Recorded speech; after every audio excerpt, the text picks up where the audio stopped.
Good afternoon, everybody. We are going to look today at combining a lot of the other techniques that we have already looked at and creating just a short sort of quiz program. But the idea behind today is to really kind of test all of those skills that you've learned and implement them in a way which is actually usable and in a way which you might be asked to use them during your GCSE.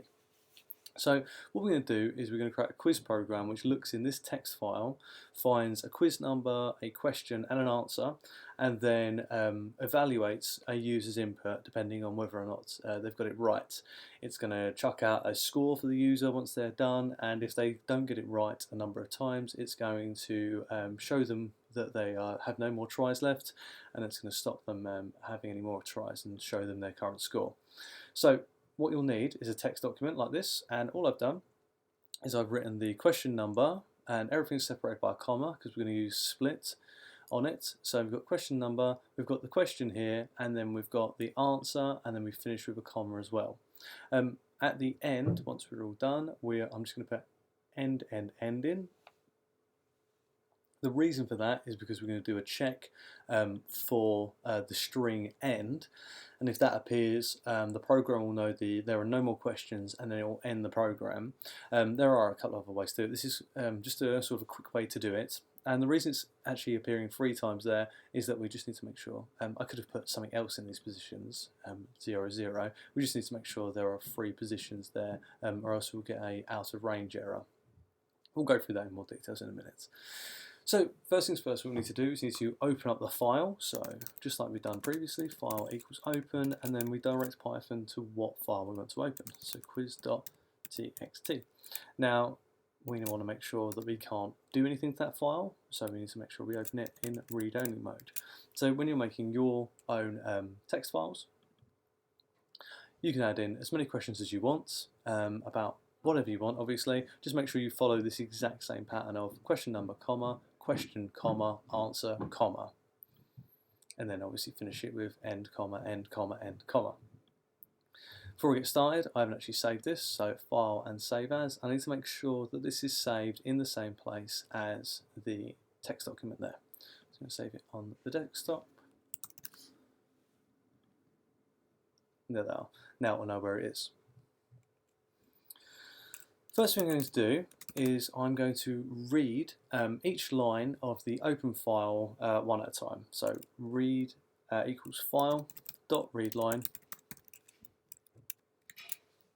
and this will actually just read the first line. So at this point here, it's going to just read this top line, not the whole thing. A lot of programs use read line because it's less memory intensive than reading the whole file into it every single time. Just read the line that you need. And then what I'm going to do is I'm going to split that. So the question equals read variable here dot split. And I'm going to split it by a comma. So what I'm doing now is at the moment when this is read in, here, it reads the entire line, so it reads the whole thing there. Once I split it, it splits it down, so these are now individual indexed elements in a list. So this is position 1, this is now position, this is position 0, this is now position 1, and this is position 2. So that's what happens when it splits. So it means that if I can call each individual element. And we'll see that in play in just a second. I'm going to set a score variable, just set that to 0, and then we're going to start with a for loop. So we want this for loop to last for the length of the questions, okay? Because we're going to read each question individually. So we'll see this working in a second.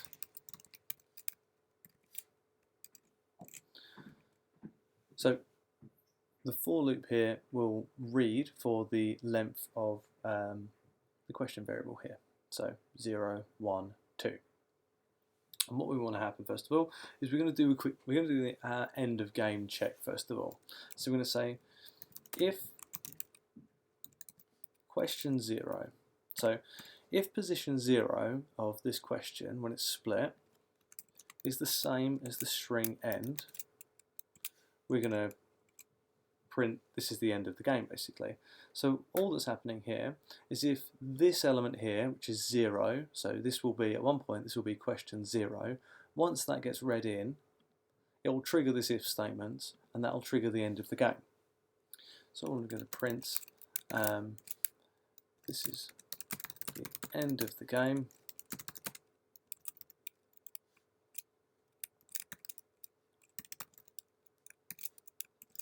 You scored.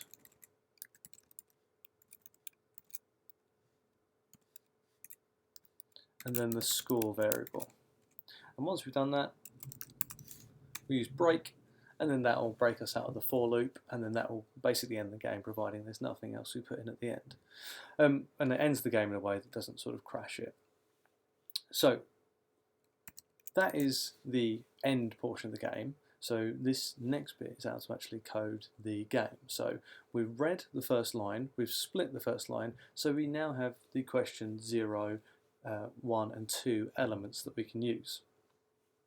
So first thing we're going to do is going to print welcome to question, and we're going to print the question number. So in order to do that, we need to call the question variable, because it's been split here, and the listed item we want, if we check here, the number is indexed at 0. So this is 0, this is 0, and if we carried on, it would be 0. So this will get me the question number to start. So welcome to the question, and this is the question number. What we need to now do is we need to print out the actual question. So this will print out the actual question. Because question, if we look here, so this is 0, this is 1. So print question index 1 will print this here. And obviously, as it's in a for loop, as it goes round, it will print the next one, which would be this one. And as many other questions as you had in there. Now, we're going to put a counter in here, because the counter is only going to allow us to enter an answer so many times. Once we've answered it more than 3 times or more than 2 times, we're going to come out and say that's the end of the game, you've had too many chances. And we need an input statement. So the input statement here is going to capture whatever the user puts in for their answer, and it's going to put it into here. Now, the while loop. So while the answer is not the same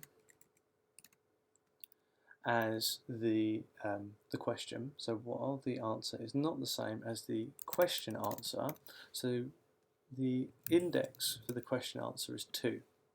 If we look here, 0, 1, and then 2, this is the answer here. So what I'm saying here is while whatever the user has input here is not the same as this item here, we're going to throw them through the loop and say that's not right, you have to try again. So we're going to just print incorrect,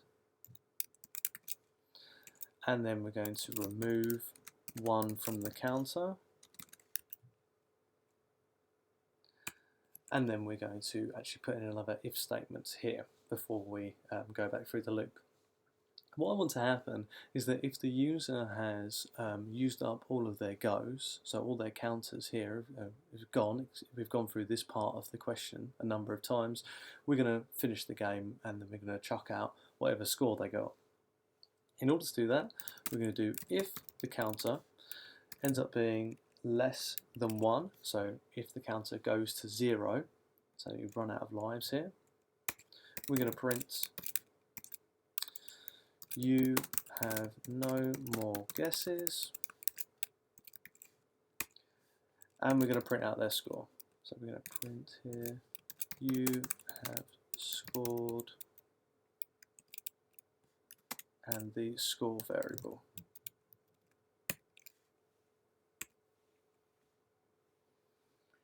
And then, however you want to do it, you can use break again. This should take you back, or you can use exit. Let's use exit. It's a slightly different way to come out of the game, and it'll just show you a different skill. So what exit will do, it will just close the program. You'll get a bit of red text cut, but you can use break or you can use exit. But we'll have a look and see how those interact differently with idle when we run it. For everything else then, so if they get it wrong but they've still got some lives, we need to basically give them another go. So we're going to print here and we're going to tell them how many guesses they've got left. So you have only got, and then we just put the counter variable in there, counter guesses left.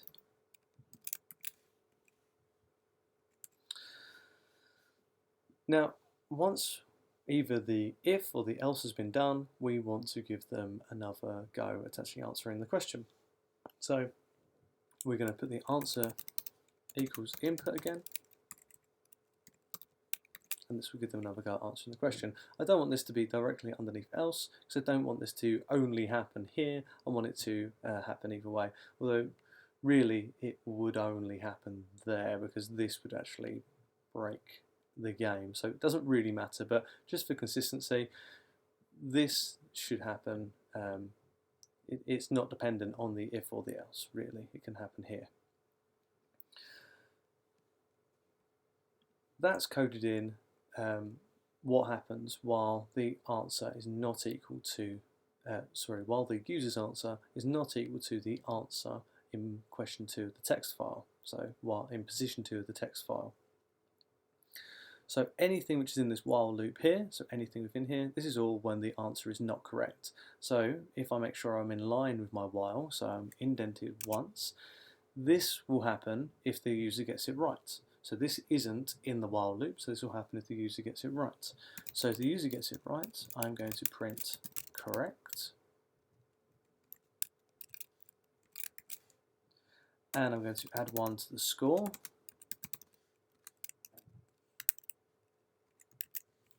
And then I'm going to read the next line. I basically just repeat these 2 lines of code. I want to read the next line, so I do read equals file.readLine. The cool thing about readLine being that it remembers what line it was on. It will just look at the next line in the text file. And then the question equals read.split. And we're splitting it by the comma again. And that is it really, so let's actually test it and see how it works. So here we go, straight away. Welcome to question 1. What year did World War I end? So let's get the answer wrong a couple of times. So incorrect, you have 2 guesses left. Incorrect, you have 1 guess left. Incorrect, you have no more guesses left. U score 0, and then because I use the exit function, it actually closes Python entirely. So there you go.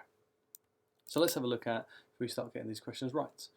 So if we put in the correct answer here, correct. Who is the current Prime Minister? Theresa May. Correct. And then I've only got 2 questions, so this is the end of the game. You scored 2. Let's have a quick look here. So the numbers actually are quite easy to put in.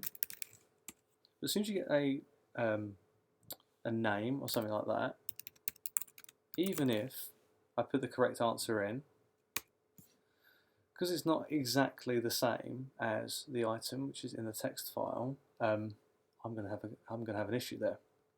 So there's a couple of things I can do there. What I would make sure I did really is when I write the answers in here, make sure the answers are in capitals. Make sure that saves. And then when the user actually puts their answer in, I just use .upper for each time they put their answer in, and it will just turn their answer into the uppercase version. So I think that's all of my inputs. If I run this now, so again the 1918 one doesn't particularly matter, but I've put this all in lowercase. My text file only accepts it correct if it's all uppercase, but because of using the dot upper function, that should turn it all uppercase. So there we go, it turned the whole thing uppercase for me, so that when it actually did this comparison, it was actually correct.